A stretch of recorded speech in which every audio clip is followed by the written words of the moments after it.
Luntha Television, bringing wisdom into your home.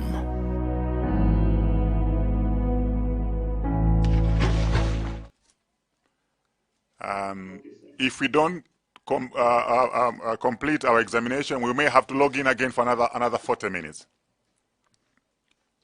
Okay, sir. All right? That's fine. Good. Yes, sir. So in my presence are members of the Hoc Committe. I don't know whether you can see them. They're on my right-hand side. Yes. And on the left-hand side, You see them, sir. on the left-hand side is the Secretariat.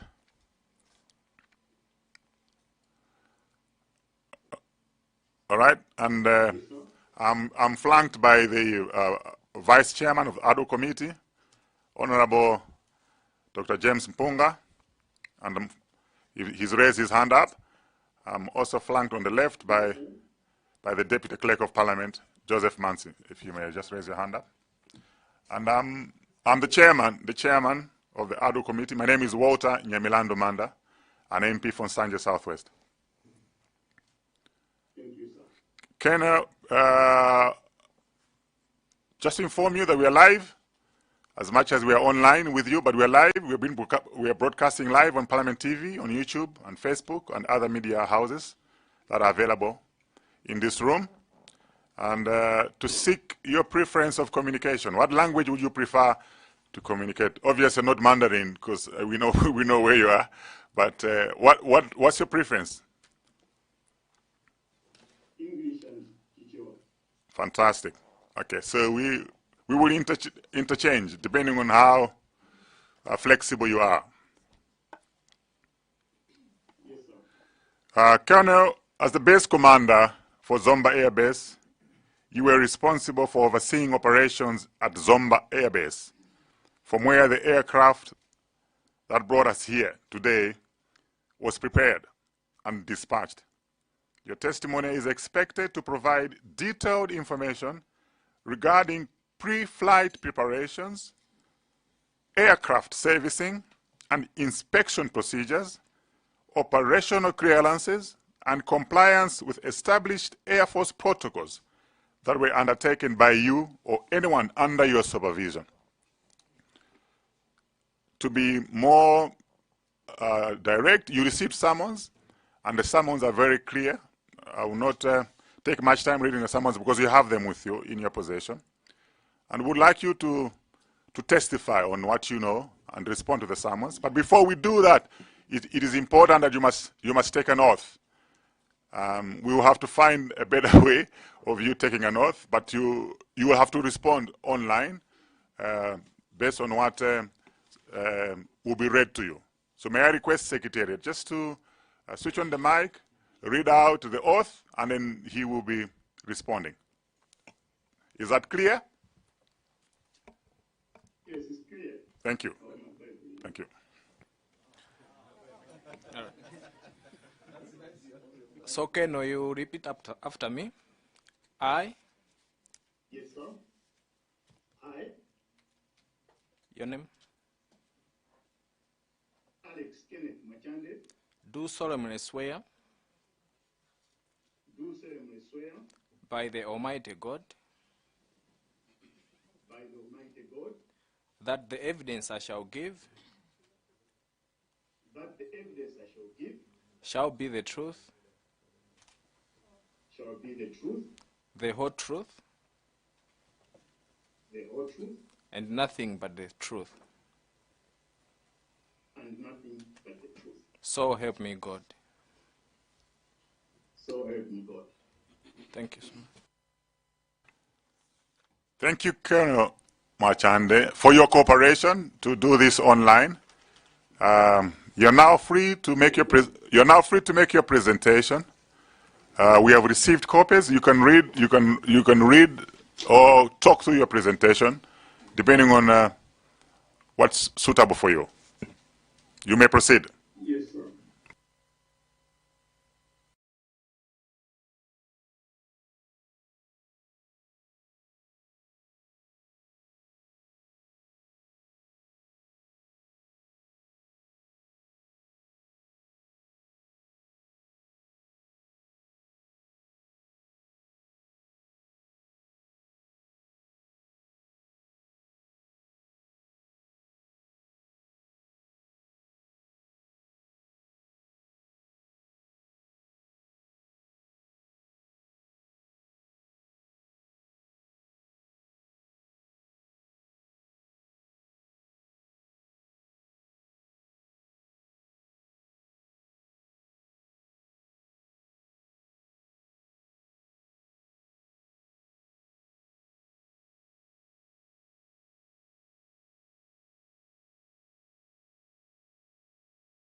at 12:50 hours to position at Chileka for a flight that was scheduled to take off at 1500 hours on the 9th of June 2024. The crew of the aircraft were Colonel O.L. Sambarupa, captain of the aircraft, may he so rest in peace, Major F. Selemani, who was the co-pilot, may he so rest in peace, Major Wells Aidini, who was the engineer on the aircraft, may he so rest in peace. The flight on 9th June 2024. Though the aircraft was supposed to take off at 1500 hours from Chileka, there was a delay of almost 1 hour. The aircraft took off from Chileka at 600 hours and landed in Mzuzu just before the last light at 1732 hours.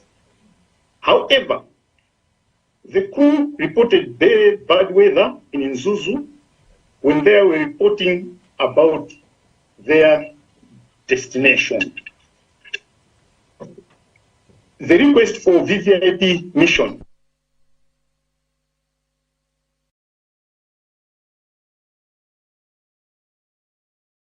by the operations officer for an aircraft to carry the Vice President of the Republic of Malawi from Kamuzu International Airport to Mzuzu.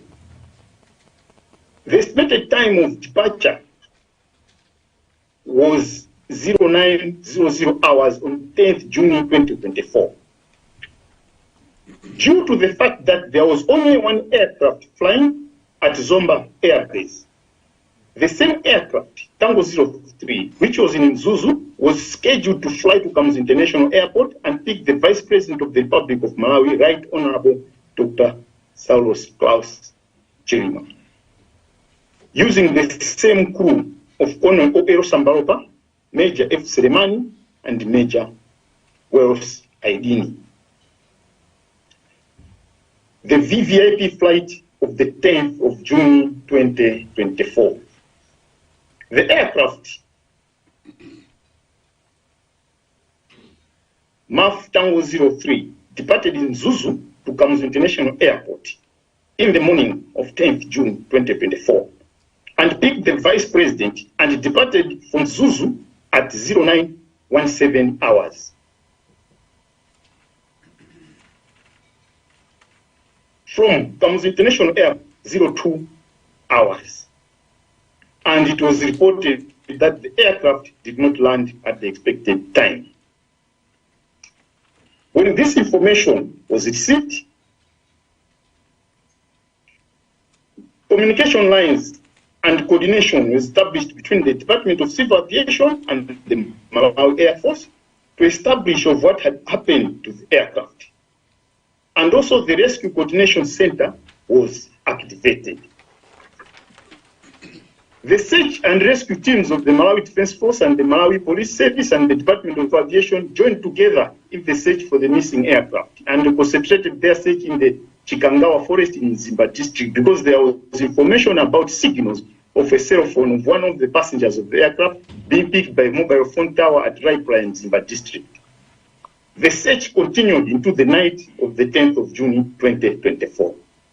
The Zomba Air Base team, comprising of Brigadier General H. Kandula, who is a pilot, Colonel James Dokwe, engineer, Major Tim Seka, engineer, Captain M. Malamula, pilot, Warrant Officer Class 2 Jones Maonga, engineer, Sergeant Chifundo Makulu, engineer, and Private Chipanda, a photographer, traveled to Mzuzu and joined in the search of the missing aircraft. The wreckage of the missing plane was found in the morning of 11th June 2024 within Chikangawa Forest, and all the 6 passengers and 3 crew lost their lives. May all their souls rest in peace. Training of crew at Zomba Air Base. The base has provided as much training as possible to its pilots and engineers. However, when MA-600 aircraft, this is an aircraft which was acquired by the MGF in 2022, started flying, there was a demand of extra pilots and engineers, and the same professionals who operated both Donia 228 and MA-600 aircraft were also assigned to both aircrafts but with intensive online training on both aircraft for the pilots and on-job training and evaluations for the engineers. On the 10th of June, this is the same day which the base was given a mission to carry the Vice President of the Republic of Malawi. There was an MA aircraft which flew to the Democratic Republic of Congo to pick our soldiers home. I'll skip paragraph 9A and paragraph 9B. Then I will continue at paragraph 10, recurrency of pilots. Annual recurrency training is done locally, and it is the responsibility of each pilot to do medicals as part of the requirement of the annual recurrency check. However, simulator training when requested has been postponed due to financial constraints. In my conclusion, on the same day, on 10th June 2024, there was a demand of an aircraft to carry the Vice President of the Republic of Malawi from Lilongwe to Mzuzu using a Donia 228, and there was also a demand of an aircraft to carry our troops from DRC and bring them home using the MA600 aircraft. The national demand for air access at Zomba Air Base has increased over the years and is not in line with the investment the country has been carrying out at Zomba Air Base and to the Malawi Air Force in equipment and human resource. This was evident when Zomba Air Base faced a very serious challenge to find the most suitable equipment and air access to carry out the search and rescue operations in Mzuzu on 10th June 2024. Thank you very much, Chair. That was my opening statement. Thank you. Thank you very much, Colonel. We could hear clearly your presentation. Members may have a few questions to ask. So I'll open the floor to members. They will be introducing themselves, the constituency where they come from. You may be required to have a pen and piece of paper next to you, because they may be giving you maybe multiple questions, so that you can respond in good time. Thank you. I open the floor to members. I recognize Mwanza Central. Thank you very much, Chair. Good morning, Colonel. I have a few questions. Good morning, Honorable. Good morning. Good morning. Colonel, I have a few questions. The first one, I think I need the clarification. In the in your statement that you submitted to the Board of Inquiry from the military, you indicated that the plane departed at 15 hours. But I see here you're saying the plane on 9th June departed at 16 hours from Chileka. I think just to check which one is correct between the two. When we received the request for this aircraft, the family gave an indication that the aircraft would depart at 1500 hours. But the aircraft delayed in Chileka. It did not depart at 1500 hours. So the 1500 hours is there as an indication which was planned for this flight. But it stayed on till 1600 hours. Okay. Thank you, sir. Thank you very much. I just wanted to check that. And in your report here, paragraph point number 2, the flight on 9th June 2024. It reads, the aircraft took off from Chileka at 16 hours and landed in Mzuzu just before the last light at 17:32 hours. However, the crew reported very bad weather. And I'm reading your statement that you submitted in the military inquiry. I checked if that statement of very bad weather is appearing. Any reason why on this statement that you submitted today, you have indicated the crew reported very bad weather and the same is missing in your report that you submitted on 25th June 2024. Thank you. The change is due to the terms of reference of the two boards. I received summons that we had to indicate our operational effectiveness and readiness. So I had to include the situation which was reported to us when the aircraft had landed in Nzuzu. So that's the only reason why the report is a little bit different from the one which was submitted to the MGF due to the terms of reference of the two committees. Thank you. Thank you very much. So you confirm, Colonel, that the two submissions are different in that respect? Yes, because of the terms of reference, because we've received summons, and in my summons, they specifically indicated what they are expecting of me to submit. Thank you. Thank you very much. My last question, Colonel, you are under oath. You are under oath. Did you have a conversation with the crew at any point airborne? The crew. Any of the crew members? When they arrived, yes, I'll answer you. When they arrived in Nzuzu, they reported. They always report, especially the engineer will always report to tell us the condition of the aircraft. So there was a report which was channeled through the operations officer. But in the morning of 10th June 2024, I had a conversation with Major Idini in Lilongwe. We had a small, short conversation. Everything is fine. We are leaving at 9 o'clock. That was the conversation we had. Thank you. I'll repeat the question, Colonel. I'm asking, did you have a conversation with any of the crew members, airborne? Not on the ground, but airborne? Airborne. Yes. No. We do. The crew will only have conversation when they are airborne with air traffic controllers, not someone who is in administration who is on the ground. Thank you. Thank you very much, Colonel.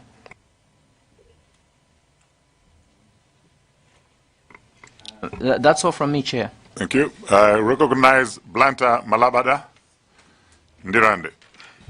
Thank you very much, Chair. Ismail Nkumba, the MP for Luntha City, Ndirande Malabada Nyambado constituency. I have 2 or 3 questions. Colonel, good morning. My first question. Good morning, sir. My first question. Please describe your responsibilities as the base commander of Zomba Air Base, especially on the 10th June 2024. The second question. What role did Zomba Air Base play in preparing the MAF Tango 03 for the mission involving the Vice President? Number 3, I wanted to find out when you had communication from the crew members when they had returned from Nzuzu, did you have an opportunity to relay the information of bad weather to the office of the Vice President? Thank you.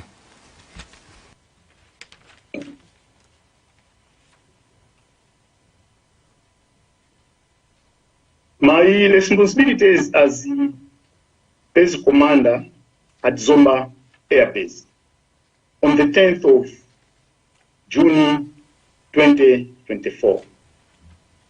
I will go back a little bit. On Friday, on the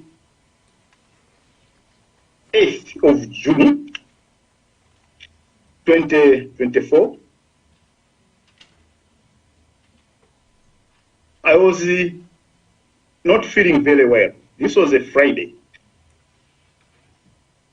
So I went to the hospital in Zomba and they diagnosed me with an infection. It was a chest infection. So this was a Saturday, the day I went to the hospital on the 8th On the 9th, I also went back to the hospital with the same problem. And on the 10th in the morning, because I was not feeling very well, I called my Air Force commander that, sir, I'm not feeling very well today. I'm going to work from home.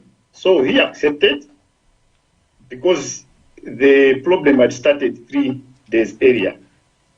But at 11 o'clock on this day, I received a phone call from the operations officer who said, Junior 228 has not arrived to its destination. So I dressed into my uniform and I went to work. When I arrived at work, the officers and the Deputy Air Force Commander had already started consultation meetings between ourselves to ascertain what has gone wrong. I joined in these meetings, and then I was given the task that we should inform the soldiers, but also at the same time, we should go and give information to the families that we have aircraft which was carrying the president of the vice president of the country to Zuzu, and it has not reached its destination. So we informed the soldiers. I personally went to see the families to inform them. And then we had to make a follow-up meeting to ascertain as to what should be our next action. We had a serious challenge to find the suitable assets to go and carry out the search and rescue operation in Zuzu. The distance was a problem. Having said this, there was another aircraft, MA600, which was flying from DRC to Luntha. And by around 12 o'clock, a decision was made that it would be easier to travel by air than to travel by road because it would be faster. So we had to wait for this aircraft which was coming in from DRC. Then in the afternoon of this day, after consultations, a team was established to go and assist in the search and rescue of our aircraft in Zuzu. This team traveled through Chileka International Airport. So this is how I'll answer your first question.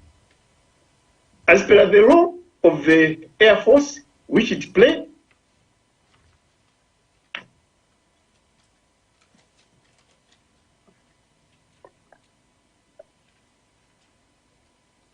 I just want to come back to you on this one. This is the role of the Air Force which it played on this particular day in providing an aircraft to our Vice President, right? That's correct.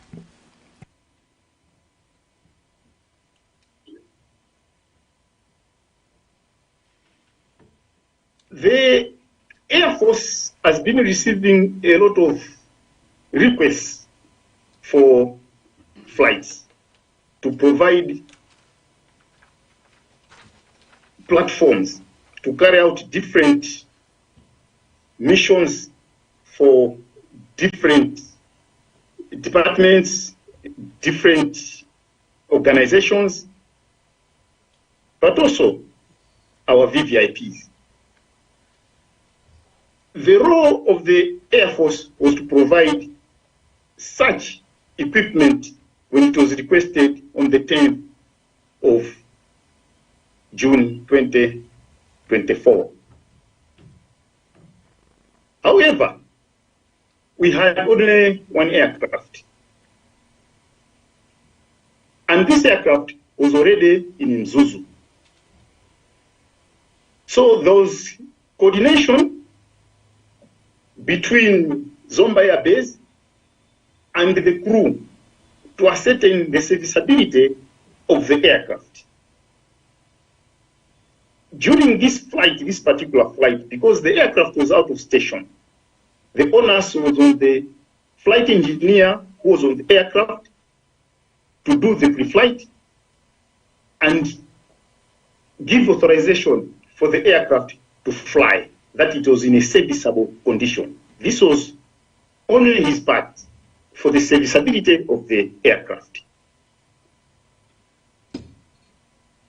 Having satisfied ourselves that this aircraft was operationally ready,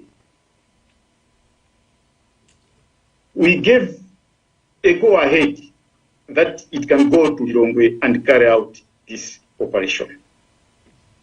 I think I should stop there because this was the role we played as Zomba Air Base to provide a serviceable aircraft, and it was ascertained that the aircraft was serviceable for this particular operation. Thank you. There's one more question that was not answered. Repeat it again, sir. My third question was concerning if you had relayed information concerning the bad weather you had received from your crew, that they had experienced bad weather on the journey from Lilongwe to Zuzu. Did you relay that information to the office of the Vice President?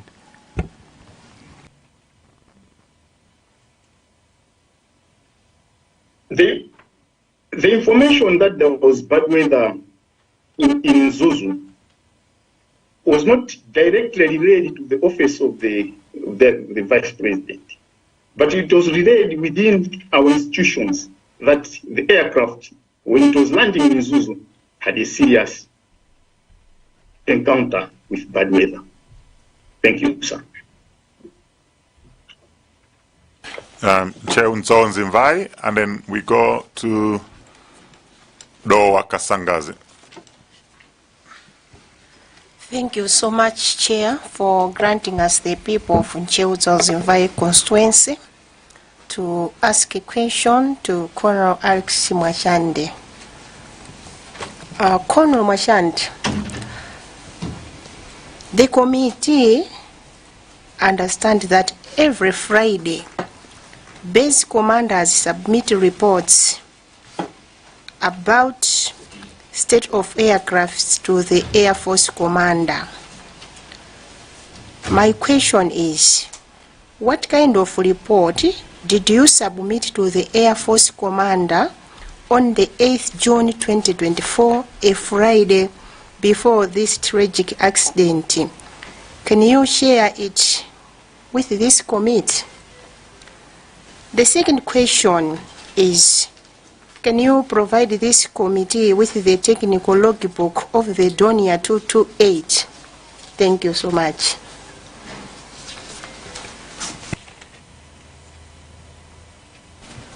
Can you respond? Were you able to hear? Thank you. Thank you. Thank you. Through the Honorable Chair, every Friday, indeed, the base submits serviceability logs, serviceability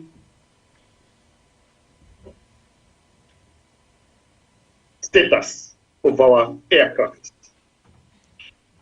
On Friday, 8th, I might not have the serviceability report here with me on the ground, but what I can say is, if there is any fault on the aircraft, the technical department which issues this serviceability report indicate what problem is on that particular aircraft. In this case, the serviceability report of that Friday on the 8th was a report that was indicating that the aircraft was serviceable, but prior to 4 days or so, the aircraft had a problem, and the problem was sorted out. So it could have been that the serviceability report of 8th could not have indicated this problem because it was solved. and the technical department provided a serviceable status of this particular aircraft. Thank you. This is the first question. Okay. For your second question, can you repeat it, please? Okay. The second question was, can you provide this committee with the technical logbook of the Dornier 228? Thank you.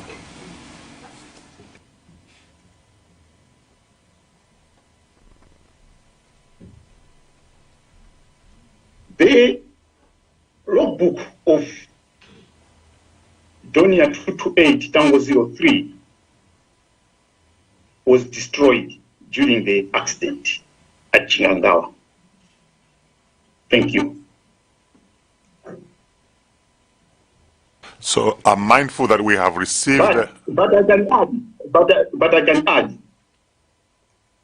At the technical department in Zomba, all the leaves of the logbook are removed and kept in a file before the next flight. So all the information pertaining to this aircraft, all the documentation is in Zomba. But only after the aircraft had left Zomba for Chireka, proceeding to Nzuzu on the 9th of June. This is the information which was destroyed together with the aircraft at Chikangawa. Thank you. Go ahead, Honorable. Yeah, Ken, I'm mindful Yes, that Honorable Chair, go ahead. I'm mindful that we have received an alert of 10 minutes ago. That was a while ago. So 10 minutes to go before the Zoom line cuts off. We're probably running out of time. Okay. So just to prepare you that if the line is cut, we will require you to log in again. Okay. Yes, yes. Okay. So, Do Wakasangazi. Thank you very much, Chair. Keno, I am George Jiverson Katspatike, Member of Parliament for the Wakasangazi constituency, and I have a few questions for you.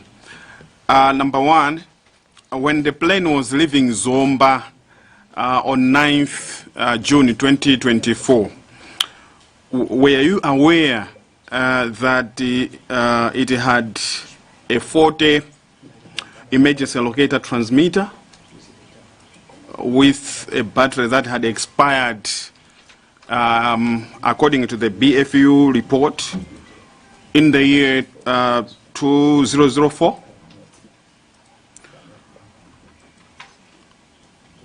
Mm-hmm. Number two, what was the significance of the emergency locator transmitter on the plane?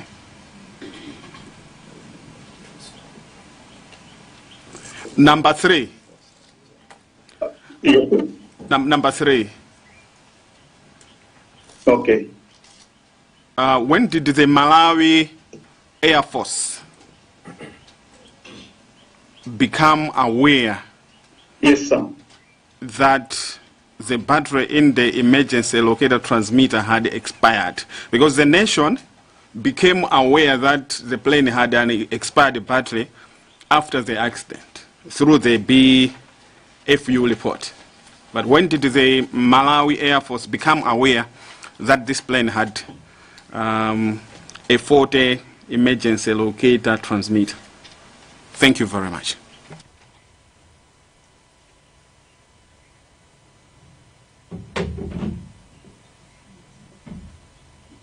Honorable Chair,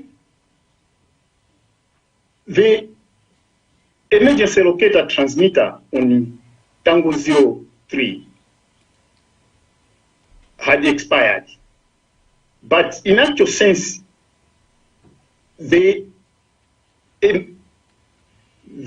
type of emergency locator transmitter had become obsolete, meaning the company had stopped making emergency locator transmitters of this type. So when it had expired in 2004, For us to acquire another one, we contacted the manufacturer and we were told that they have stopped manufacturing this type of ELT. But instead, the manufacturer had come up with a service bulletin. And in this service bulletin, it was a complete design of the emergency locator transmitter, flight data recorder, and the cockpit voice recorder. It was in one package. That was the new design. So if we had to get an ELT, we also had to get the flight data recorder and the cockpit voice recorder. A quotation was forwarded, but the amount of money maybe could have been on the higher side that we did not get proper funding for this one. To answer your second question about the significance of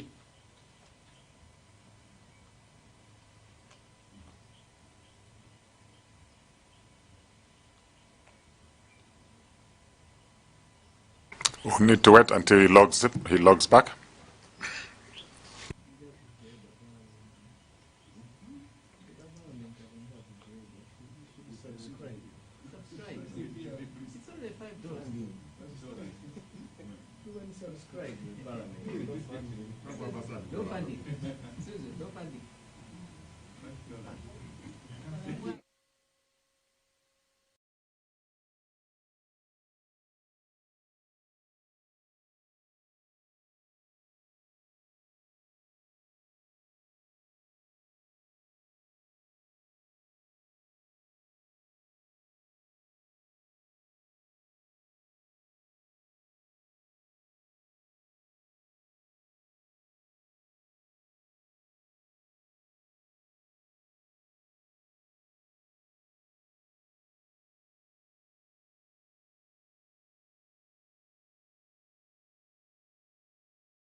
Yes, you can continue, but is it possible? I don't know what are you using, a phone or your laptop? If you can shift to landscape mode, because the portrait is very narrow.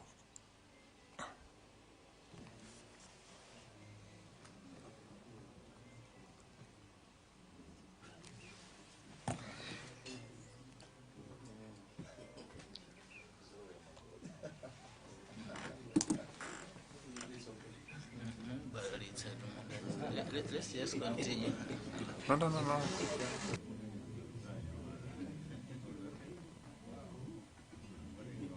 Is that okay? You're looking fantastic. We can now see you clearly. Okay, thank you. Yeah. Okay. You can proceed. As per the significance of the locator transmitter, the locator transmitter is a very important equipment on the aircraft. It will tell you when the aircraft has crashed. It works on G forces. As the aircraft hits the ground during a crash, it activates. Then you send a signal. And every aircraft which passes by or who tune into this signal, they'll pick up where the aircraft has crashed. But to its significance to the safety of the aircraft in terms of the airworthiness of the aircraft as it is flying in the air, it is not that significant. Because for the aircraft to be airworthy, for someone to say this aircraft is serviceable, it can go and fly. Every manufacturer, every designer of the aircraft gives a minimum equipment list saying in my aircraft, for it to be serviceable, it must have this.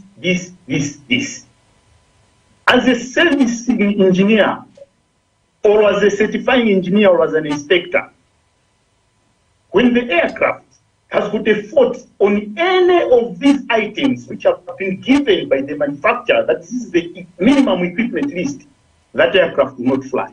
It will not go into the air. Because its airworthiness is being compromised. ELT is an important equipment, very important equipment on the aircraft, but it's not part of the safety of the aircraft. That's the difference. Both very important, but for the aircraft to fly, it needs this minimum equipment list. Thank you. As per when was MAF aware? MAF was aware way back in 2006, somewhere there, that the ELT is obsolete. The manufacturer is requesting that if we are to replace this ELT, we have to buy, it's the whole package. It was a new design, which included these other items which I mentioned before. Thank you. Is that a follow-up question, or Just a follow-up. So you have indicated that the administration was aware in the year 2006 that the battery had expired. Yes. But at that point in time, Yes. they were unable to, or they neglected to replace the ELT. I wouldn't say neglect as such, because there was a challenge of the financial past. This package, it came with its own quotations. So for the funding to be submitted to the Air Force, maybe it could have been a problem. So that could have been the challenge. Thank you, sir. So Colonel, just to get more clarity, you have said that the ELT became obsolete over time, Yes. because for you to purchase the ELT, you needed to purchase as a full package with a black box, which contains the voice, Yes. the data recorder, and the flight cockpit recorder. Yeah. Now, can you Yeah. clarify to us that under the Chicago Convention, was it going to be possible for you to purchase the ELT and the black box? What was the impediment? Was it the Chicago Convention rules or the funding? Because we have meant to be told that under the Chicago Convention, military aircrafts are not supposed to be fitted with this black box. So can you just clarify, was it a funding issue, a Forex issue, or the Chicago Convention?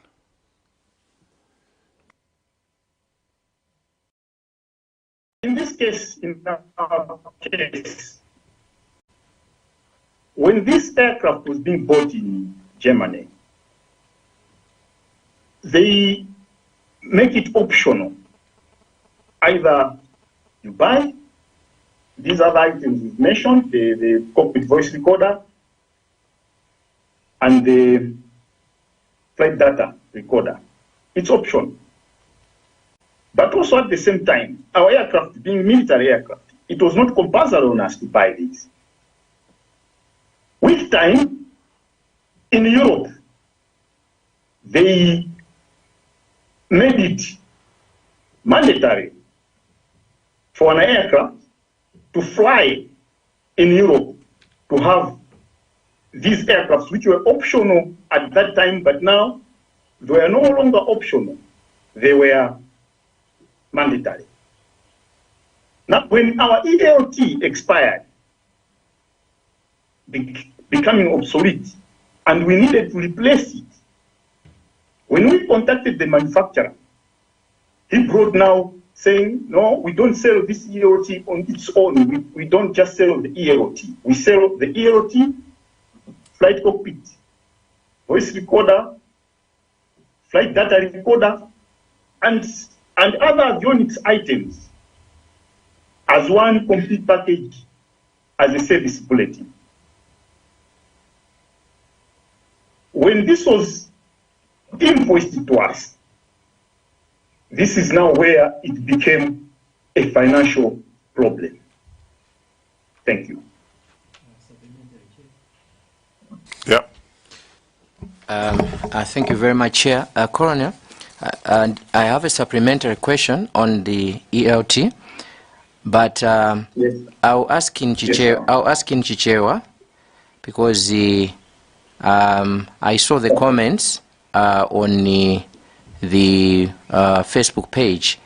I think some people are not really conversant with what an ELT is. Ndieno ndimafuna kuti ndifunse kuti ELT imene ikutchulidwa kwambiri chifukwa yatchulidwa kwambiri yakambidwa kwambiri ELT kodi imagwira ntchito yanji pa ndege ikugwirizana ndi kugwa kwa ndege kuti ndege ikhoza kugwa chifukwa chokuti ili ndi ELT yopanda batire zikomo ndiyankhe chonchi muchichewa ELT okay muchizungu timati emergency locator transmitter muchichewa ningati kalondolondo chinthu chimene chimapereka signal kukuwuzani kuti ine ndagwera pano nde chinthuchi chimakhala mu ndege mucha nthawi zonse ndege ikuuka chimakhala mmene mucha nthawi yopanga service chimapangidwa service andi kupanga service kwake chimayasidwa chikayasidwa kuzomba kuchileka akhoza kuziwa kuti signal imeneyi ndi ya ELT ndege imeneyi yagwa kapena iyayi andi sichimayesedwa wamba chifukwa chimapereka signal yokuti ine ndagwera pano. So ntchito yake chimayamba kugwira ntchito pokhapokha ndege yagwa pokhapokha ndege yagwa nthawi imene kapena ningapereke example ya airbag mgalimoto mwina kuti airbag imaphulika pamene yapanga impact galimoto ELT imayamba kugwira ntchito pokhapokha ndege yagwa force yokugwa ndege ija imapangisa kuti ELT is panga activate iyambe kugwira ntchito ndi magwiridwe ake ntchito ya ELT imatumiza signal nde wina aliyese amene amapanga pick signal ya ELT amene amapanga za ndege wamtawa kapena ndege ina iliyonse imene ikudusa kumawa amene signal yafikira amadziwa kuti kwakuti kwa ndege. This signal is identified as only an ELT signal. Signal imaziwidwa kuti signal ya ELT basi. Choncho ELT imagwira ntchito pokhapokha ngati ndege yagwa. Chimene ikanatithandiza ELT ikanati inalipo kunali kutithandiza kuti tipeze nsanga mapianza athu tipeze nsanga pamene panagwera ndege yathu ndi chimene ikanatithandiza ELT ikanati sinapange expire ndikuona ngati kapena pamenepo ndalongosola zikomo kwambiri. Ndathokoza kwambiri kuti mwalongosola bwino kwambiri chifukwa panali mafunso ambiri pa Facebook ankhani ya ELT ndiye naona kuti tikambe mchichewa chonchi kuti imveke bwino ndi mmene mwalongosoleramo mwalongosola bwino kwambiri kuti no aliyense wamva kuti kodi ELT ndi chani zikomo kwambiri. Zikomo. Kasungu North, is it supplementary? Thank you, Chair. No new questions. Yes, Chair. Okay, so I'll allow you. Ordinarily, I would have said let's continue with the others. I'll allow you, and then prepare. You're also on a supplementary. Mulanje North supplementary. So we have. Can we get the supplementaries out of the way so we clear ELT? We shouldn't go back to ELT. Let's get the supplement out of it. So Mulanje North. Yeah. Thank you, Chair. The ELT, almost all the previous presenters have maintained that it has nothing to do with the safety or the airworthiness of a plane. However, in an event that a plane crashes and there are survivors and there is no ELT, chances that their safety may be compromised. I mean, they may lose their lives because they haven't been found in good time. So wouldn't we say, even if it's not part of the airworthiness of an aircraft, but still it has something to do with the safety of the passengers? Thank you. On that one, I will agree with you. That is why the designer put it in the aircraft. So that when the aircraft crashes, it should be found as soon as possible with the help of the ELT. On that one, I will agree with you. Thank you. Thank you.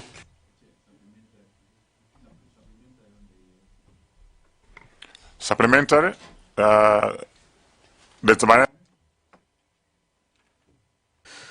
Thank you very much, Chair.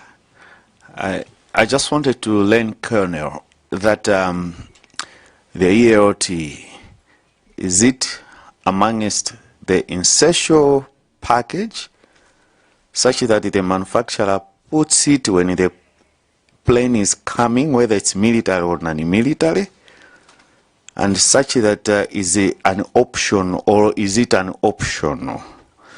Because you have talked about the black box, which you said in military terms it's optional, and the manufacturer doesn't necessarily put it there.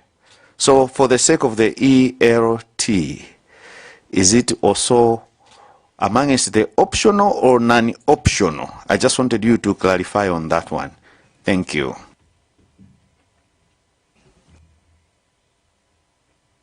The ELT is not optional. I will not put it as optional. It's not optional. It's something you must have on the aircraft, but it is not an airworthiness item on the aircraft. That is where the difference is. Thank you. So, Chair, thank you. Yes. So, Colonel, we could say in easy terms, ndige munchichewa, ELT si vuto kuti ndege singauluke chifukwa choti ilibe ELT, koma opanga ndege ananena kuti ELT pamene tinaona kuti ndege tamaliza kupanga ELT ikuyenera ikhalepo, kaya ndegeyo ndi ya military ngakhale isakhala kuti ndi ya asilikali. Tinene choncho, Colonel.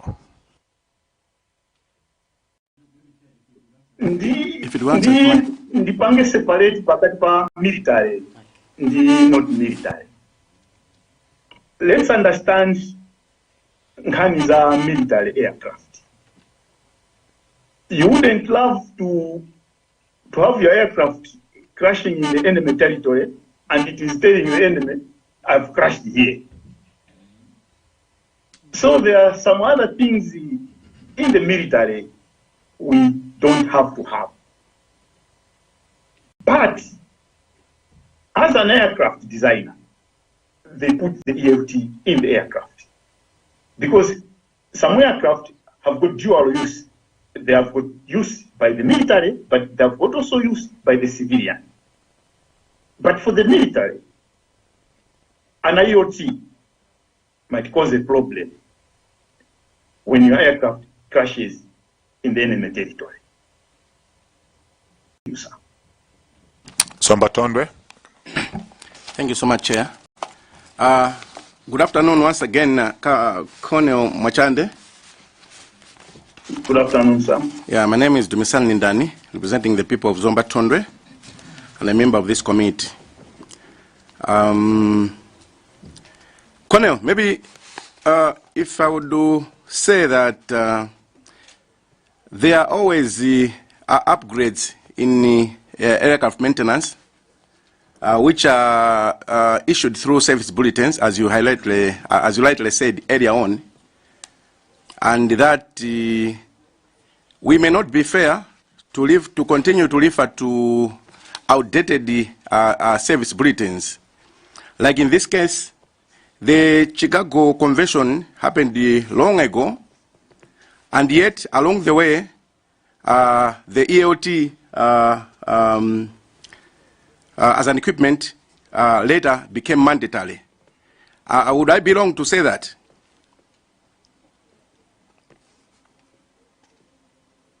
No, you would not be wrong to say that. Thank you so much.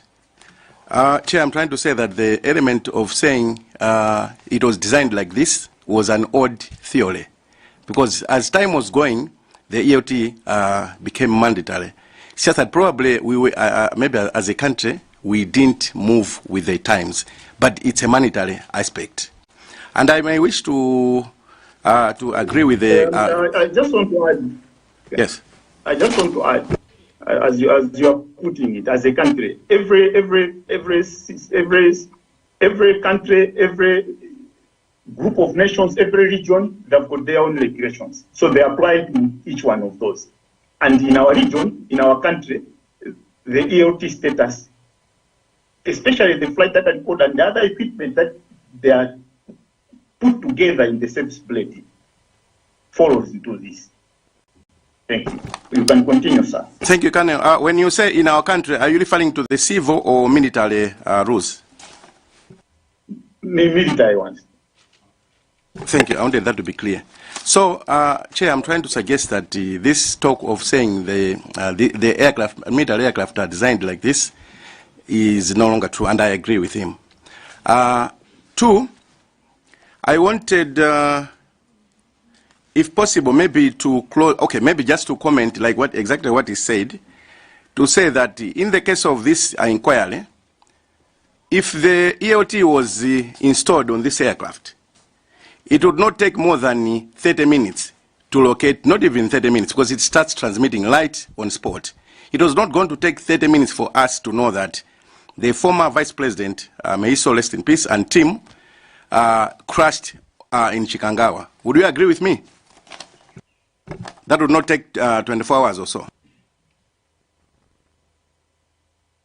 I would not agree very much with you on the time limit, but I will agree with you. The EOT could have assisted us quite a lot. No, I was referring to locating where the aircraft crashes. Time may depend on. It could have assisted us a lot to locate there. Thank you so much. So that's a significance, Chair. And I wanted, Chair, just to list this case, if you could save us with the service bulletins for reference by this committee. But I think, personally, Chair, we've discussed a lot about this issue. But I wanted to put it on record that it's not like it's not mandatory, because rules changed along the way. 2006, it's a long time ago. And I mean, actually, the Chicago Convention that's being referred to happened decades ago.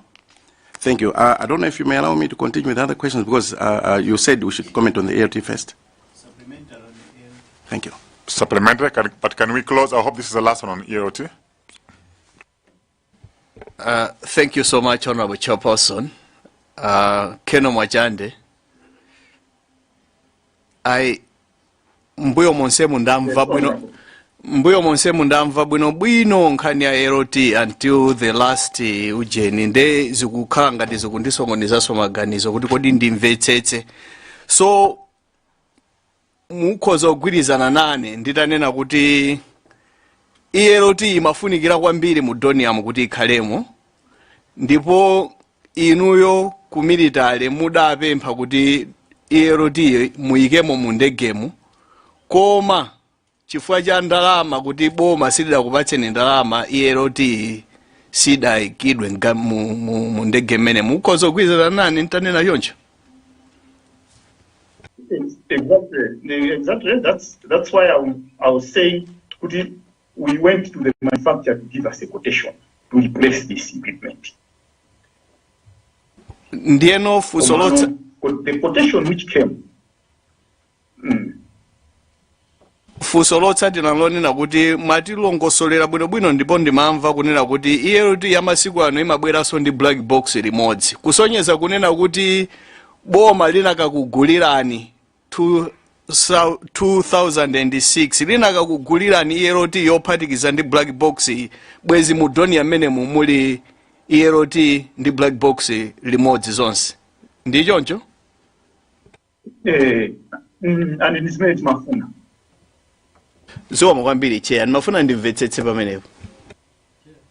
So pakufunika clarification ya kudi zimene boma linakana kugula mu ndege o ku military ma equipment ina ELT basi sinali responsibility ya boma kapena ya inu ya military kugula ma equipment ena ndi ena chimavuta kuti ELT isagulidwe chinali boma basi ili makobiri semapanga approve mesa military imekhandi budget yake inu zimakukanikani pa ndrama zimene muna inazo kugula ELT zaka 10 15 zonsezi pamene zinthu zina magula mkholopolo magula mifuti majombo ma uniform mukuluza zoona kuti vuto na anduna a finance pamene budget holder inali inuyo makanika kugula ELT fuka cha makobiri pa ndrama zimene tikumvazi timakufuna Mungu titsimikizira pamene popo.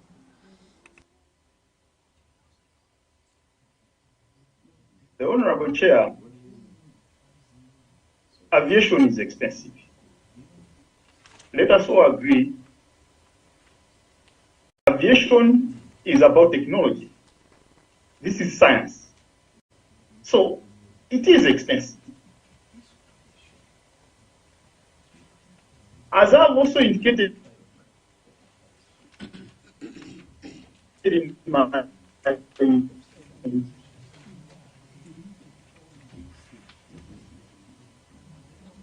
Simukumveka, I think network kutawa. IT, I think palivuto ya network.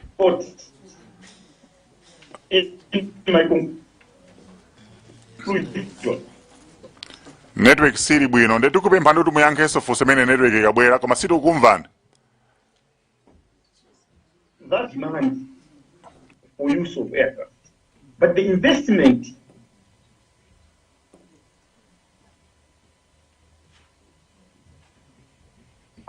I can directly relate this to a financial aspect. I'll give you an example. Sorry, network yanu inatawa ndisi tinamve kuyambirira kwa mene mayankira. Banji muyambesa kwa unatawa. I said, aviation is expensive. It is technology and it is science.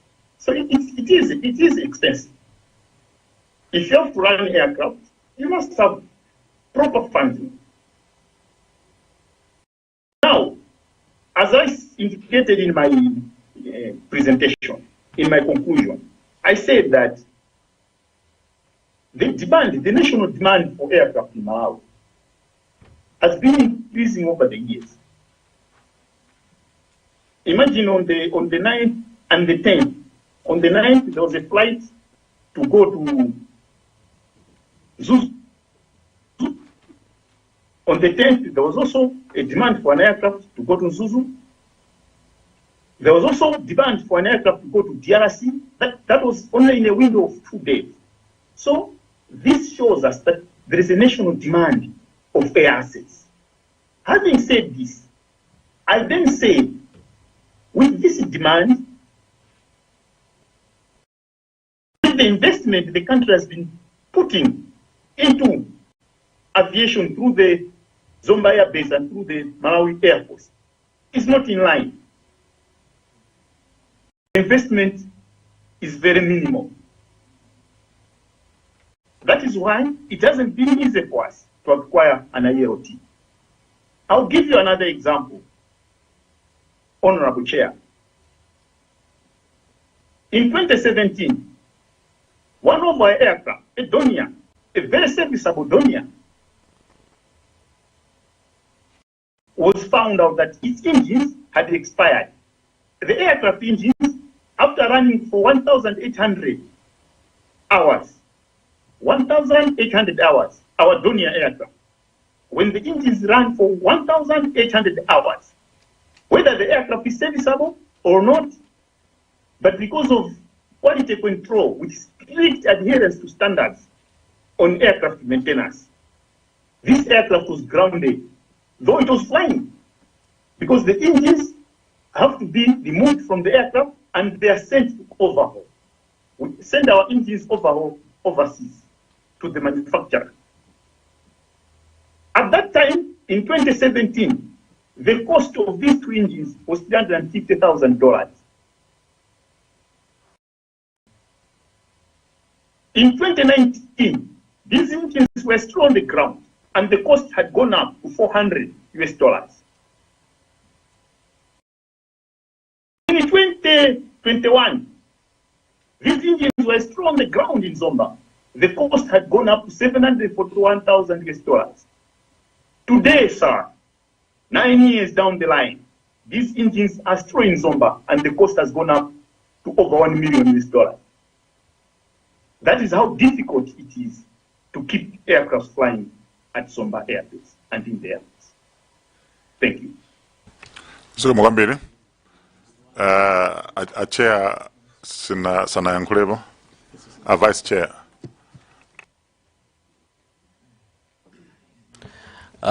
Ziko Mwambiri chair. Keno, good afternoon. Good afternoon, sir. Yes, I think ndigwizane ndi anzanga kuti nkhani ya EOT komanso ya black box takamba nthawi yayitali. Komabe kwa ine ndimafunabe ndifunsebe mafunso awiri okhuzana ndi zimenezi. Ziko Mwambiri. Nkhani ya safety komanso military issues kuti ndege ikagwa sitifuna kuti tiitane adani kuna kuti tagwera pano bwana muzatione. Kuti nchifukwa chake EOT imeneyi ya mundege imene tikukambira naye inayikidwa pa off position. Funso yamba likhale limenelo.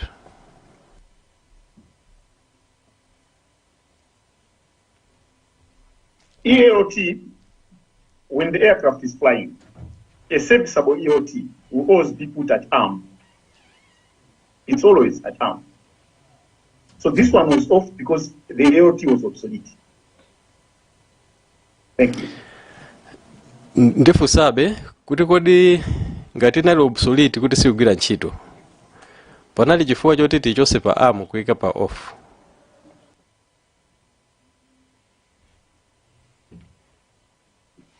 But I think in this case, it was the sequence of operations. The AOT was not serviceable. So if we put it at arm, it means that's not being honest with what is on the air. But in this case, it's a choice of whoever is making the checks, whether to put it at arm or off. But if it was chosen that it must stay at off, the main reason why is because it was off. But it must always be on. It is always on arm. Ziko Mwambiri kusonyeza kuti inayikidwa pa off muna chama 2006 umo mene muna nene kuti inakhala obsolete. Yes. Ziko Mwambiri. Ndiye ndipite no ku black box. Zolo nafusa fuso lomweri kwa jeno amene anabwera chakumazulo ndi munapota anthu tinatopa tayiwala zimene tinafunsa zimene tinayankhidwa. Ndinafunsa kuti ndege iyi tikukambira naye imene inagulidwa ngati VVIP plane ndichoncho kapena kuti itabwera kuno tinayichita reconfigure kuisuntha kuti isanduke no ya VVIP. Tinagula VVIP kapena tinachita reconfigure. Inali ya VVIP. Zulonso ndinayikidwa choncho ndende ndazafunsa kuti ngati ndege imagulidwa ngati ya VVIP kusonyeza kuti ma civilian ife tinakatha ndithu kumagwera timazowa tizikwera ndife ma civilian komanso nkhani zina koma osapangira manuva anu aja mapangira akunkhondo. Ndiye ndimazifunsa kuti kodi ngati imabwera ngati ya civilian izanyamula ma VVIP ya civilian nchifukwa chani munalibe black box. Ndifa timachita conclude zulo kunena kuti bwanji acheya nkhani ipoti sikumveka bwinobwino bwanji tifufuzebe ndeti mafuna nanunso mutithandize kuti kodi ngati inali ya civilian izanyamula ma civilians chifukwa chani tikunenabe kuti anchankhondo chimenechi sichimene kukhala ndi black box imeneyi tati masulaniso pamenepo. Ndege imene imagulidwa, the manufacturer and the seller prescribed flight data recorder, cockpit voice recorder as optional. It was optional, as optional equipment. So this aircraft, when it was coming to Malawi, it came without this equipment. Over the years, the manufacturer issued advancements in its designs as service bulletins to improve on the design, to improve on the performance of the aircraft through service bulletin. Now, in this case, the flight data recorder and the cockpit voice recorder was presented to us with a quotation as mandatory in the European Union, but not mandatory in this part of Africa where we operate in. That is why this aircraft does not have these items. It came like that, without black box and without flight data. It's not with a tonto. Ziko mwambiri Keno. Ndimakula chichewa kuti anzathu akuzomba inu ndine anthu atimve kweya wingi kucha. Komano ndifikano kuchizungu. Ndimafuna ndichite tachi ma areas ya crew kumaso aircraft. Nde kumbali ya crew. What can you say about the competence and experience of the captain in command, Sambalopa, late Sambalopa, and the co-pilot, late Flora Selemani? I've read somewhere what you said, but I just wanted you also to repeat what you said or what you think of the competence and the experience of these two officers.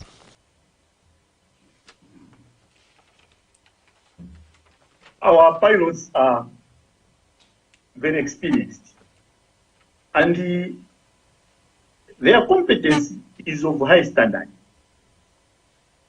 As I was just saying in my presentation, the increase in air access demands to Zomba Air Base is also a reflection of the trust that those who have traveled and have used our assets have in our professionals. There's a direct relation here. In this case, Keno Sambaropa had vast experience on the Donia 228. He was even flying on the MY600 as a captain with vast experience. He was an instructor. He's the one who has been training our young pilots. Very experienced. With Flora Selemani, Selemani was also an experienced pilot. She was put on training for a certain period and was being trained and drilled by a very experienced captain, Sambaropa. So as a team, as crew, they were experienced to carry out this mission. Thank you. Thank you so much. Keno, you also mentioned, to put it in another way, that the experience of Keno Sambalopa, the competence and the experience was unparalleled. That's why I wanted you to also say what you have said. Thank you so much. So the crew, you would say that it was very experienced, competence unparalleled. To also quote you and others who have come before you, the aircraft were airworthy to fly. The third factor that I was looking at was the weather. So the crew we have ticked, the aircraft was airworthy. Issues of weather, I'll still go back to Keno Sambalopa to say was a very competent pilot and had been flying through that route, Lilongwe to Nzuzu and back for many years. He was a trainer. And he had just also gotten his stripes. I think it's written somewhere. Meaning, he knew the path that he was flying. I'm surprised that in these bad weather conditions, he was flying below the approved 9,000 feet, or is it 7,000 feet, and taking a route that they don't normally take. You don't normally take. Sometimes when the weather is not good, you go towards the lake. So I just want to understand, how could this very, very competent pilot in command and a very, very competent co-pilot fly so low in these bad weather conditions? This trainer. So I just wanted also to speak to that. I've touched the three things. The last one is the weather, but I've also attached it to the competence of the co-pilot as well as the pilot. I submit, Chair.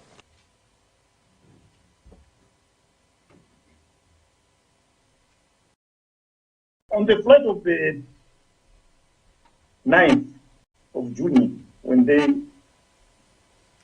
flew into Nzuzu, it was reported that they had encountered severe weather on their way in Nzuzu. And the decision to take off in the morning of 10th June 2024 to Lilongwe was perceived that the weather had improved. But weather is weather. It changes any moment. When they were going back to Nzuzu, I don't want to speculate. I will not speculate of the decisions that were made, but all indications are indicating that the weather had deteriorated severely. Maybe this could have prompted the crew to find ways of trying to carry on with their flight into Nzuzu. Maybe that is why they had gone down and continued flying into Nzuzu. Thank you, sir. Thank you, Chair. Maybe just for you also to confirm, the ADI, is it the attitude channel detector, had just been replaced, and that one was functional. The terrain proximity function was also working on this plane, and the warning and control panel, it was also working. Meaning that if they're going close, I've been disconnected? Yeah, we've lost him.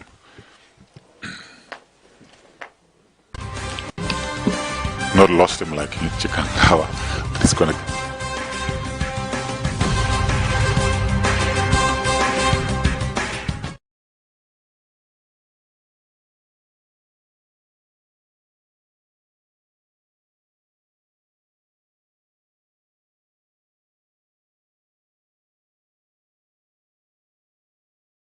Luntha Television stands as an autonomous faith-based broadcaster with a national and international reach.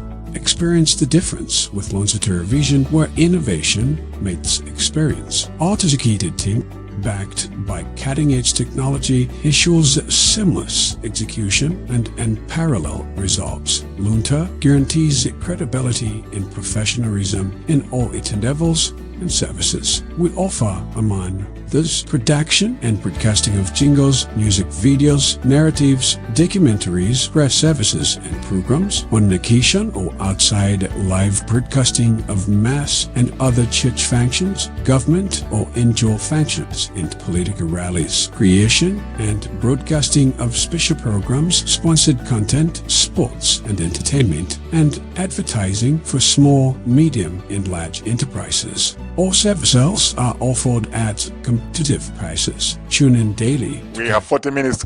Can we try and conclude within this session? So Chair, I was... Keno, you are there?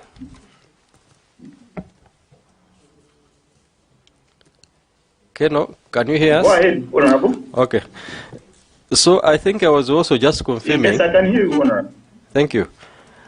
I was also just confirming, Keno, that the ADI was working, meaning they could also tell the altitude at which they are flying, because we are told they could even fly so low to the extent that people who were down, they could see them, they could see the passengers in the plane, very low, just above the trees.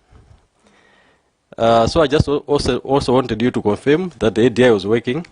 The terrain proximity function was working, and also I was saying the warning and control panel, something that could also tell them to say you are too low, was also working. I just wanted you to also put this in context. Where all these instruments are working, they were still flying too low. I submit, Chair.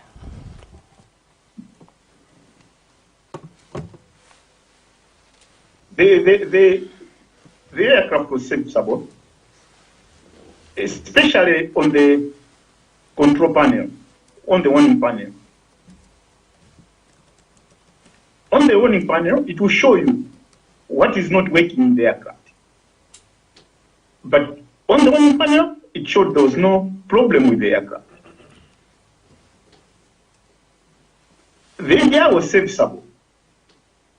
The aircraft was tested and it was certified that it was serviceable. So, the aircraft was serviceable. It was okay. Thank you.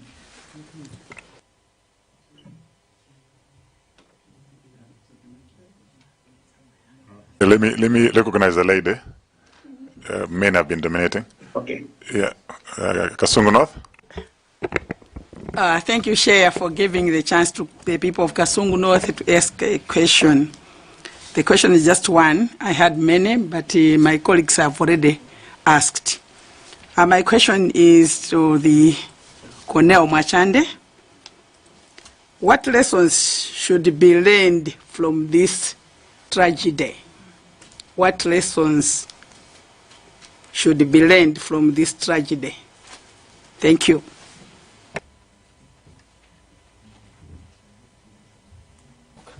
Can we answer that at the end? That's a very important question. So I'll keep that towards the end. It's a very important question, if you don't mind, Honorable Kasungu. Thank you, Chair. You know, take it towards the end as we are winding up. Oh, I'm Beatrice Mware, Member of Parliament for Kasungu North. Yes. Okay, it's clear. You take it towards the end when you're winding up. Okay, Honorable Chair. Okay, so I have Zomba Tonbe and Dedzamayani. Then we should be wrapping up. Yeah, Chair, just for your information, I have not asked my questions, but I'm following your guidance that I had to comment on the AOT, restricted to the same. And in this case, I hope I'll be restricted to this as well. Colonel Machande, would you just confirm that the warning in the Donia had an audible voice? That it makes a disturbing sound to the pilots that they can't miss the warnings? With reference to the terrain avoidance system.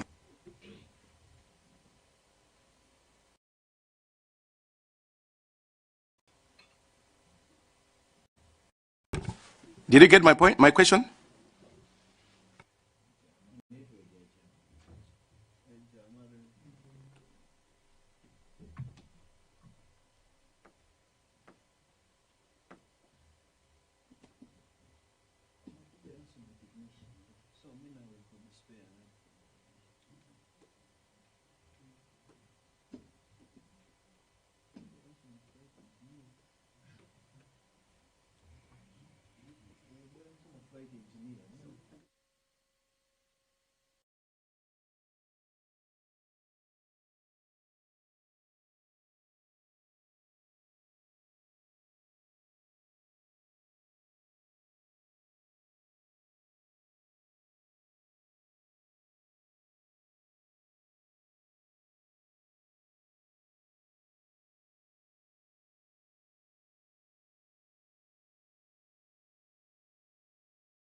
Luntha Television stands as an autonomous faith-based broadcaster with a national and international reach.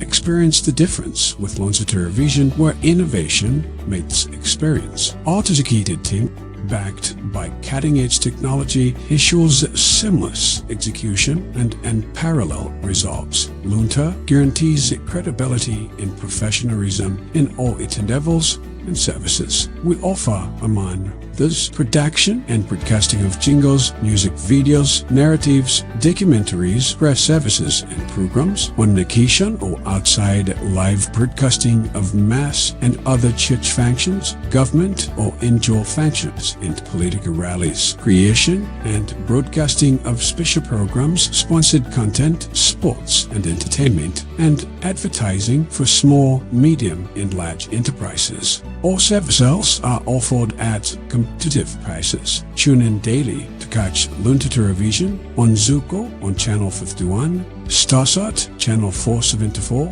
Star Times Channel 474, Topstar 474, Kriyekilie 007, GoTV on Channel 807, Azam on Channel 386, and live streams on our YouTube and Facebook platforms. You can find us in Area 2 Lilongwe or can reach us on 0883 815 055. Come, let us help you grow your business.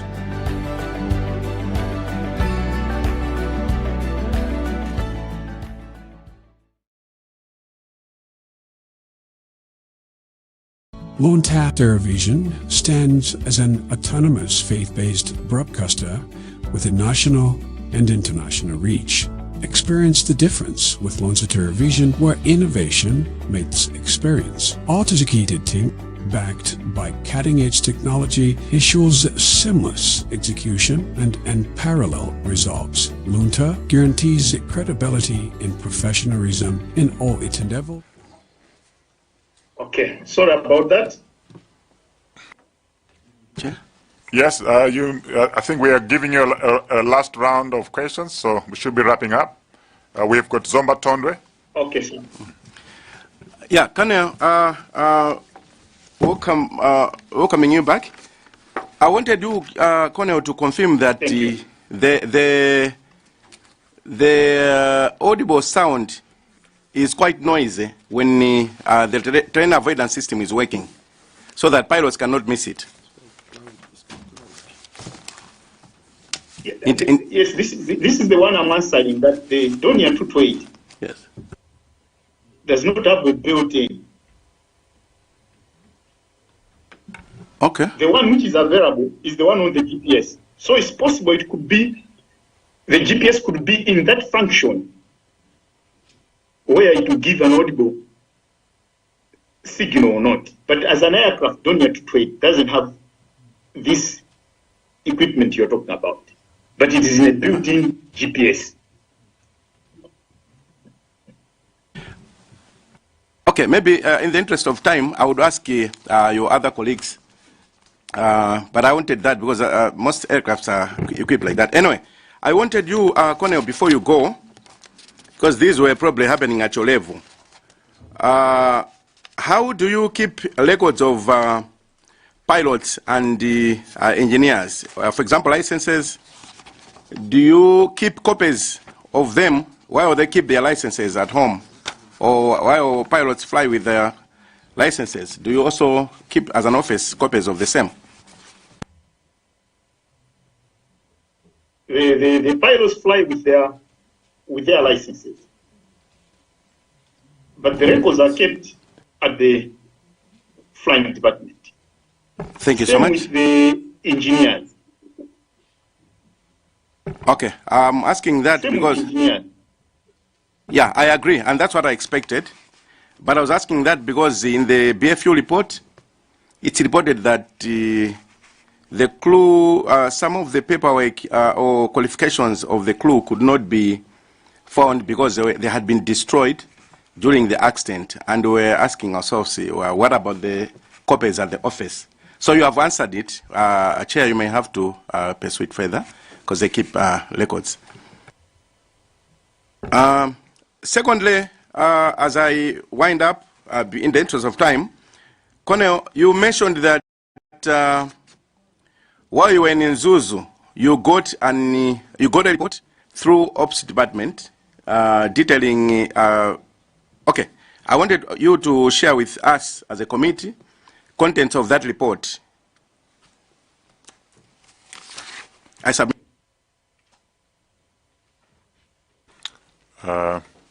There's a Mayan, that should be the last one. Thank you very much. When the aircraft lands, it has arrived at its destination.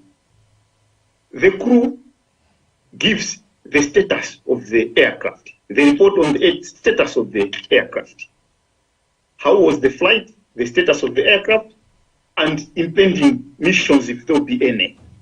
Thank you. So this is the content of the report. Thank you. Thank you, sir.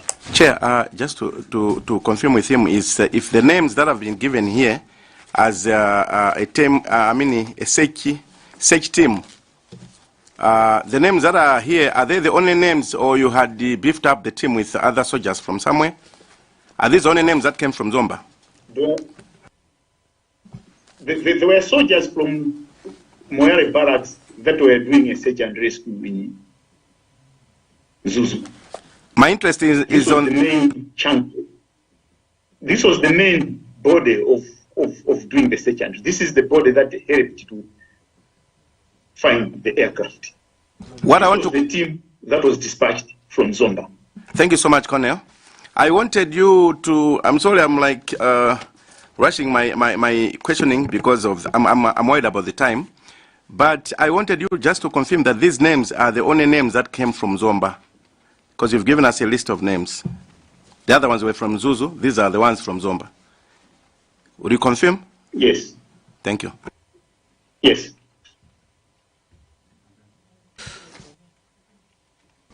Thank you very much, Chair.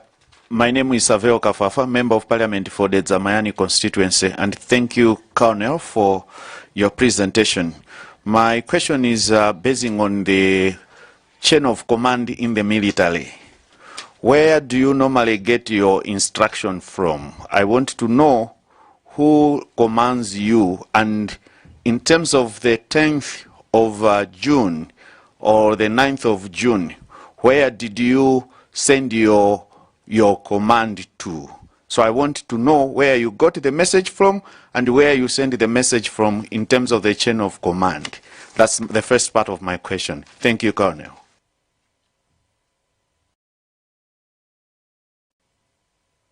The chain of command from base commander, it is to the Air Force commander. Air Force commander, then to the MTF commander. With regard to aircraft, which was dispatched on the 10th, that was the normal chain of command. Thank you. So when you received the message or the command from the Air Force commander, you sent it to who? From you, where it went to who for the flight to occur? For the flight to occur, the crew were informed that there is a flight to go to Lilongwe pick the vice president to Zuzu.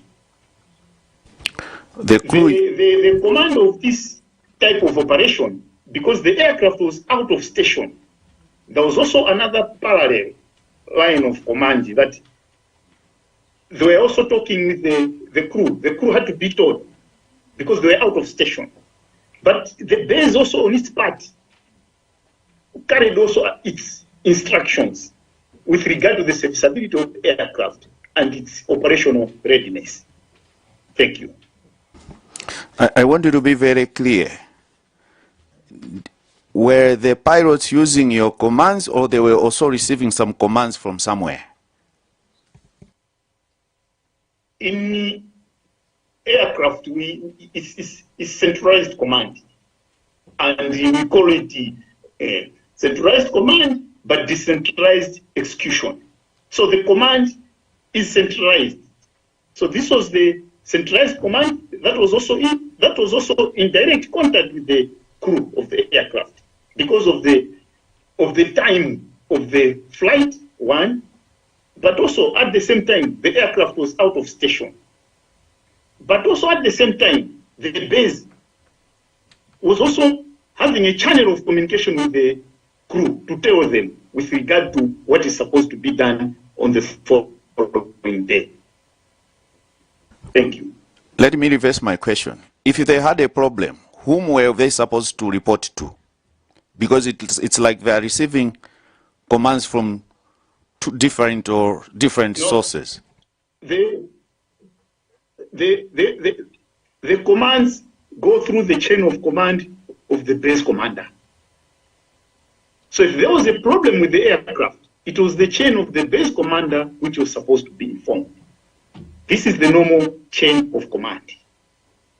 This is the way the chain of command of this particular aircraft was done. However, because it was out of station, and with the limitation in terms of time, there could have been a direct command between the crew and the chain of command within our system. This is where the separation is, because the aircraft was out of station. But the normal chain of command, even if there was a problem with the aircraft, it was going to come through the operations office of Zomba Air Base. So in other words, you want to submit to this committee that there might be some instructions either direct from the Air Force commander and maybe even from the commander of the Defense Force. Is that what you wanted us to assume? As I've already said, it is centralized command. Aircraft can be commanded by the highest office of the forces. That's the centralized command. Because there are some details that they might have to be told. Not through the normal chain of command, this one which we are talking about, from the base commander to the Air Force commander to the MTF commander. Should we call it the way? Should we call it that kind of the pilots getting instruction from multiple sources or levels? Should we call it normal or abnormal? Zomba, the reason why it is centralized command, it is not to get that confusion, to have instructions from multiple sources. That is why it is centralized. Zomba Air Base is at the execution. It is an execution level. It is at an execution level. We execute the orders from above. So we are given orders. Our orders are given to our pilots. But in this case, this aircraft was out of station. So apart from the orders coming from the Zomba Air Base, it was also orders that were also given as centralized command of the highest office of the Defense Force. So as a commander of the base, you were not in total control. Is that so? No, we were in control. The base was in control, but you are talking of particular orders. These are particular orders, not orders to do with this aircraft. Its operations. Those orders were through the base. They were through this channel from base commander to the Air Force commander to the MDF commander, and back. But I don't want us to do away with this other side of command, which is centralized command on military assets. It is there. Okay, Chair, my last part of why I was asking that background, I wanted to learn from you as the base commander. If a pilot meets, let's say, bad weather, or he has something, and I learned that whenever you are giving a command, it's called a mission. So because this is a mission and they have to complete the mission. So if they want to, what you normally call in military terms, to abort the mission, can they make that decision on their own? Because they have been commanded as to be on a mission, and they have met something that they want to abort the mission. Who is going to give them the command that now you can abort the mission? In other words, in applying to the June 10th situation, if they had met what we could call very bad weather and they wanted to abort the mission, how will that aborting be worked like? Will they do that decision on their own, or you were supposed to say, please come back as a commander? Thank you, Chair. Thank you, Honorable. That decision is solely on the crew of the aircraft. That is why it is decentralized execution. It is done in such a way that those doing the operation, those carrying out the mission, must have the freedom to make decisions depending on the situation which is on the ground. So that decision was solely on those who were executing the mission. Thank you. No, thank you very much, Colonel. And maybe just to test a few questions, particularly on training. You have stated that item number 10 on the recurrency of pilots. Annual recurrency training is done locally, and it is the responsibility of each pilot to do medicals as part of the requirement of the annual recurrency check. Simulator training, when requested, has been postponed due to financial constraints. So there's been a question of training of the pilots. Can you clarify when you say simulator training has been requested but postponed? When was the last time that they did the simulator training for the Donia? One. On the same, when was the last time that they did their medicals? Because you're saying the medicals was their own responsibility. So just for record purposes, we need to understand the state of the pilots, whether they were medically fit or whether they had sufficient training, particularly on the simulator. The recurrency training is obvious. They were doing it locally. But the simulator training and the medical test, can you just enlighten us? The training, the instructors, they go for simulator training in Germany. And when they come back, they carry out recurrency of the other pilots on the ground in Zomba. For one to do recurrency, it means they must have a valid medical certificate.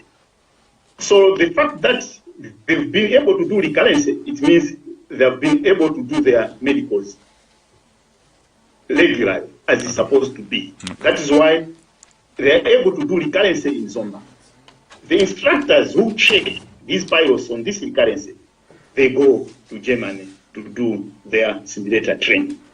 But sometimes you need simulator training tomorrow, for example, as per the schedule and as per the status of the training institutions of the base. We might not get the required financial assistance as per that requirement. It can come later, and as a result, you end up having a backlog. But that one is sorted out because the instructors are the ones that train the others. But this simulated training, it could have been better that it is given now and then as per the time it is needed. Thank you. Thank you very much. Another fundamental question that we haven't asked, maybe you will help us to clarify. This aircraft, did it have sufficient fuel? Where was it fueled? Do you know how many liters was fueled? We need to make sure that our records are right and the information we have is also correct. Can you talk about fuel? Where was the fueling done, and how did it have sufficient fuel as well? The aircraft was refueled at Kia, ready for this mission. they had sufficient fuel on the aircraft. It was fuel. It was the fuel at Kia. It had sufficient fuel. Do you know how many liters? How many liters? What was the endurance? The endurance, I couldn't say for certain, but I think it was about 4 hours endurance. I couldn't say for certain because these are figures, so I don't want to set figures which I'm not sure about. But it had enough fuel. The aircraft had enough fuel, Your Honor. They had fuel because they had fuel at Kia. That's why they had enough fuel. So I think for our record purposes, for reporting purposes, we need to have access to the fuel logs or receipts. It could be from the filling station, but it would be helpful if you can help us to have access to how the aircraft was fueled, to be able to verify endurance and other matters that are being talked about. Yes, Your Honor. Yes, Honorable. My last one, Colonel, is just to on the same AOT, the information circulating, and I want you to verify that, is that these doniers were bought by Malawi government a long time ago. I'm not sure about the specific, by Air Malawi, and they were used as commercial flights from Luntha to Lilongwe prior to being handed over to MDF. And eventually they were handed over to MDF, which suggests that when they were being bought over, according to this story, when they were being built over, they had the black box because they were being used as commercial aircrafts. So can you just clarify if you have the historical background? Do you have the historical background? I'm told at that time the chairman was John Tembo, late John Tembo, chairman of Air Malawi, saw wisdom to buy these aircrafts. They were used as commercial aircrafts from Luntha to Lilongwe. After some time, they were handed over when the need arose to Malawi Defense Force. So the issue of whether these aircrafts, when they were coming here, we've lost them. I'm here. I can see you. So we need to close the case, the issue that these planes were fitted with a black box or not. That's why I'm raising it. So can you comment and shed more light so we can close this matter? First of all, these aircrafts came direct from Germany to Zomba Air Base. They started with small aircraft. It was a DO 27. Then they exchanged and brought in new ones, DO 28. Then they sold them and brought in new ones, the Donia 228. So they were new aircraft. And this is how they came, as I discussed with you before. They came without these items we are talking about. They were never, ever aircraft that belonged to anybody else. They came in as brand new. And they did not come at once. There was one which came, the first one came in, and then the second, they were coming at different years, with the last one which came in 1989. Thank you very much. They were never for anybody else. Yes, Your Honor. Thank you very much, Keno. You know, the inquiry is also meant to bring clarity and bring closure to this case. So there are so many theories and rumors circulating. So we will ask you questions that are not necessarily our opinion, but we're trying to answer certain questions from certain quarters. So we take your explanation, and we can proceed on the basis of what you have responded. Thank you. Keno, it's been a pleasure having you, particularly being the first one doing it virtual. It demonstrates that if there are any other witnesses that are not able to come in person, we can do this session virtually. And so we appreciate your cooperation. You may have final comments to make, and then you can respond to the question that was made by Kasungu North. The lessons learned, the main lesson learned is we must invest in our aviation in Malawi.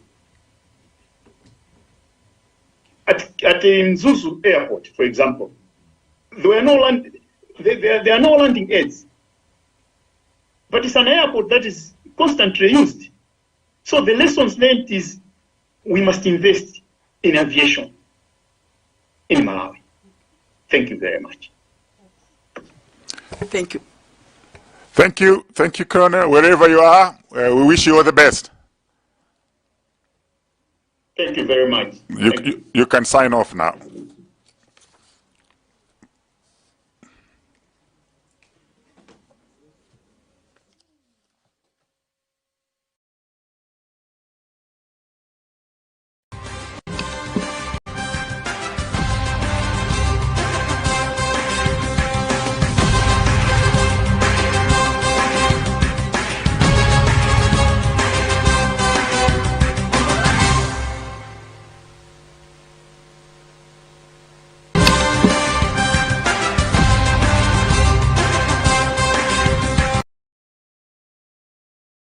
and services. We offer, among this, production and broadcasting of jingles, music videos, narratives, documentaries, press services and programs on occasion or outside, live broadcasting of mass and other church functions, government or indoor functions, and political rallies, creation and broadcasting of special programs, sponsored content, sports and entertainment, and advertising for small, medium, and large enterprises. All services are offered at competitive prices. Tune in daily to catch Luntha Television on Zuko on Channel 51, Starsat Channel 474, Star Times Channel 474, Topstar 474, Kriye 007, GoTV on Channel 807, Azam on Channel 386, and live streams on our YouTube and Facebook platforms. You can find us in Area 2 Lilongwe or can reach us on 0883